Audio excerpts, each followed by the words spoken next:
Just want to get your thoughts on the group coming off of Saturday's emotional, taxing win. Have you seen the group sort of refresh and regroup for this week here? No, I mean, very good, very good. We know that we have so many gap of improvement, not only because of the way that the game ended, as well because we want to set our bar every game as high as we can, and it doesn't matter, we can score as many goals and we have clean sheets and we can dominate the team. We always know that we can improve a lot. So I think the mentality is over there that if you are part of the LA Galaxy organization, your standards should be high. You're within the best organization. So, and we know next week is going to be 3 games in a week, so it's going to be very important. The depth of the squad as well. So yeah, so Greg can count on any one of us in every game to try to give our best and like I always said it, get as many points and as many wins as we can. All right, thank you. You're welcome. We'll go with Nikki K. Nikki, go ahead. Hi, Javi. Hey. Greg was talking about your goal scoring and obviously mentioning that all these goals are team goals. And I was just wondering how you feel the build up to your finishing has improved amongst your teammates this season, particularly. Yeah, way more. I think that one striker in one team scores as many goals as he can. Sorry that I haven't said it in a very bad way, but it's like it's only the consequence and a reflection of the whole team, because we are strikers, of course we are forwards and we want to help our team with goals as many as we can, but that's only a consequence of all the effort, all the build-ups, all the trainings and everything that we all do, because sometimes the first attacks that we try to build is from Bondi, and when we want to recover the ball, the first defenders are myself, Dejan, Victor, all the forwards and strikers, so I think I always said it, everything is about the team, everything is about LA Galaxy. Here is not about one name in particular or just the manager or just the owners, it's about the whole organization, that we all are in the same path, in the same goal, that is win another championship. And do you think that build-up has gotten better this season? Like maybe whether it's more chemistry or people are understanding how to set you up Yes, better? of course. Yeah. Okay, awesome. Thank you. Good luck on Saturday. Thank you. We'll go with Josh Gessman. Hey, Javi, thanks for taking the time as always. Thanks. You talked about physically, sort of the toll that you guys are looking down ahead with 3 games next week and how that's going to sort of factor into a lot of things. I want to know about mentally. You come off of a big El Tráfico game, emotional but mentally draining, and then you have these 3 games coming up. Is there worries that there's going to be a letdown against Chicago? If you want to be a champion and if you want to lift trophies, you need to play every single game like the one that we play against the Tráfico. Of course, it has a special feeling, emotion, and everything, but it's just an extra kind of thing. The standard should be as high as that game. We need to respect every single team here in the MLS, regardless if we're playing at home or away. That we need to win every single game. That every single game is a final. I always repeat it about it because it's true, and it's the lesson that we learned last season. We were the only team that we were in playoff position until the last second of the Salt Lake game. So it's like every game counts, every sprint, every training, every decision matters, and more if you are a LA Galaxy player. So I hope not, because honestly I play every single game like if it was a final, because I know every single point, as many points as we can get is gonna put us in a better position regardless of the future that is gonna come. It's just as if you win as many games as you can, even if it's the 34 in the beginning of the season, that should be your aim, and you need to respect every single MLS team as the most complicated obstacle that you're gonna have in front of you. We'll go with Brian Sandalo. Hi, thank you for making some time for us this afternoon. Nice to You're meet welcome. you virtually. Thank you. Yeah. Just wondering, how do you deal with being with the celebrity and pressure that comes along with being you? And how do you deal with all the pressure and expectations that people put on you since you came to the Galaxy before the 2020 season? I think around 3 years ago, I think that situation completely, I had a mindset before, and I'm gonna speak about the one that I'm right now. It's just being me, and you know something, and people is not gonna believe. I ask for myself way more than people ask about me, so I don't have any pressure. I don't have nothing. It's just sound and energy that I try to manipulate in a very positive way in my favor to transform it in anything that I want. If I want to transform it in fear, in pressure, in doubt, that's gonna happen. Or it could be motivation, it could be gratefulness, it could be just a confirmation that I'm giving my best every single day. But honestly, man, I don't feel as a celebrity. I always speak about that. It's like money, fame, and other stuff are your tools in this life, and every single tool sometimes it's gonna help you, sometimes it's gonna bring you more obstacles and more situations.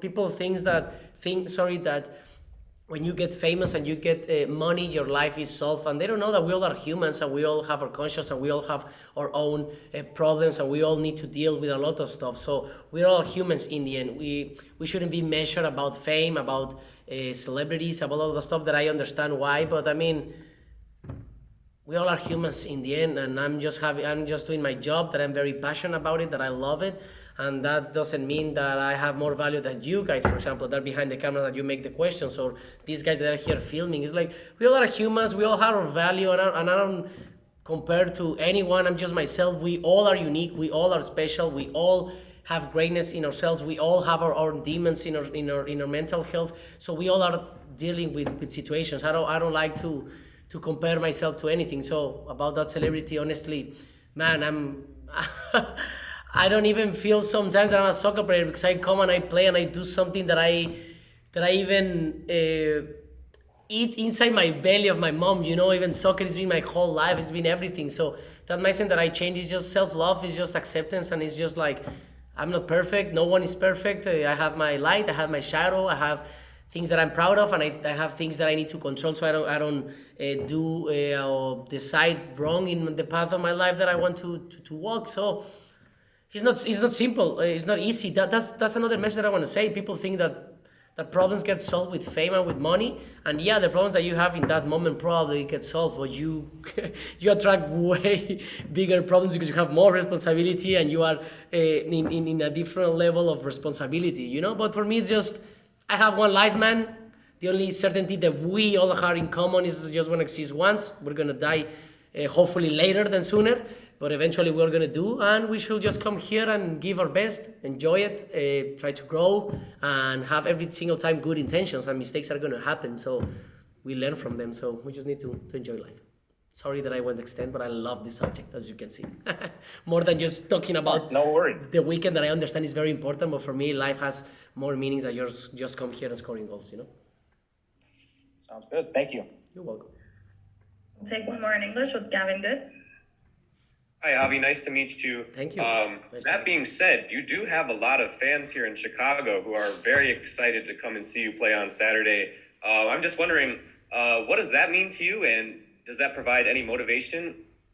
Yeah, I mean, man, I know around the world, and everyone who, even if you're not famous, and even though that you're not an athlete or a singer or an actor or something, you always have more people around yourself that wish you more positive things than negative things, that's for sure.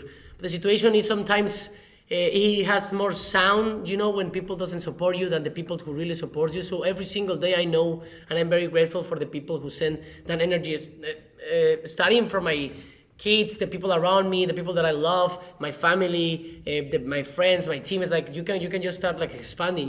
There's people that always wish you the best and wish you what they are, and I believe that in this society we have a lot of people that they are dealing with their own lives, and they're always focusing in themselves to be the best version of themselves. So by consequence, they wish you that. So I answer that question in that way because I always say that I'm always grateful. Even now in training, I know that there's few people that sometimes come here and just want an autograph or a photo. I'm always for the people that give time and energy to support myself or to support anyone, and especially LA Galaxy over here. So that's why I want to say that even if they are in Chicago, that now we're going to be there, or they are here in LA, or they are in Mexico, or they are in China, or they are in whatever part of the world, I just want to say thank you to anyone who who gives a lot of good energy, because something that I believe too in life is like whatever you give, you're gonna receive it sooner or later. We'll now switch to questions in Spanish. Abrimos con la primera pregunta con Katia Castarena. Katia, adelante. Y hubiera adivinado eso. Gracias, Vicky. Katia, ¿cómo estás? Hola, Javier, bien, ¿tú? Bien, bien.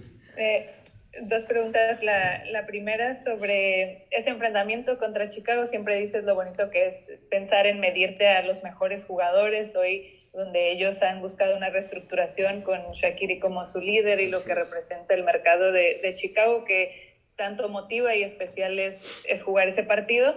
Y la segunda, un poquito de lo que decías en inglés, pero simplemente hoy en día, ¿en qué momento te sientes y que se ven esos resultados en la cancha, obviamente más maduro tanto en lo profesional como personal?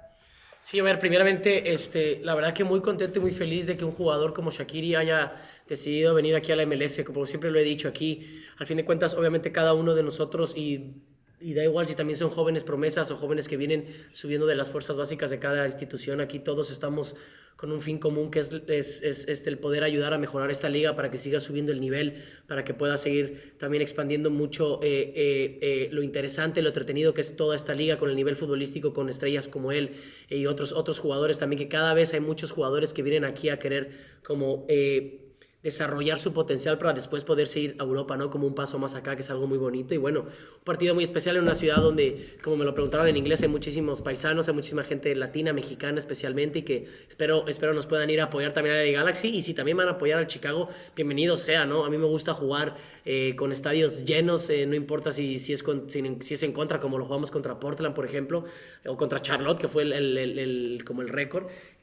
Así que es algo muy bonito enfrentarse a los mejores jugadores, y creo que es muy bonito de que Chicago tenga un gran jugador. Y luego de la situación en la que estoy, algo que siempre he querido mandar el mensaje es que de verdad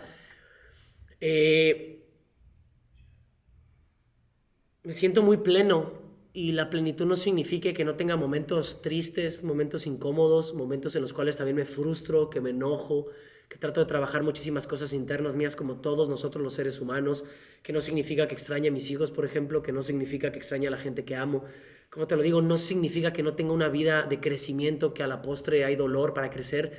Tienes que vivir ciertos momentos, a veces incómodos, a veces no son dolorosos, pero a veces sí lo son. Entonces yo estoy pleno. Yo creo que uno puede sonreír y estar pleno, uno puede estar muy excitado y estar pleno, puede estar muy enojado y también puede estar pleno, puede estar muy triste y puede estar llorando, extrañando, pero se puede sentir pleno. Y esa plenitud simple y sencillamente me la ha dado con puro amor propio, con pura aceptación y con puro enfoque de que yo vengo a amarme, vengo a ponerme en situaciones en las cuales me hagan ser un mejor ser humano, y pueda crecer esta versión de Javier, de este avatar en esta vida, y por consecuencia obviamente con gente a mi alrededor que me van a ayudar a todo eso, y también como mi trabajo, como etcétera, como muchísimas otras cosas que yo las aprovecho para yo poder crecer. Así que la palabra que manejo a cómo estoy es plenitud, porque creo que todos podemos estar en el centro, a lo mejor a veces, de muchas tormentas y de muchos momentos turbios, y puedes sentirte plenitud porque es lo que está en tu control, que es ver hacia ti mismo, estar contigo mismo, amarte, y bueno, y después si te puedes, o sea, tú no puedes dar lo que no eres, así que lo que quieras recibir, lo que quieras dar, lo que quieras hacer sentir, primeramente te lo tienes que dar a ti y hacer sentir a ti. Gracias.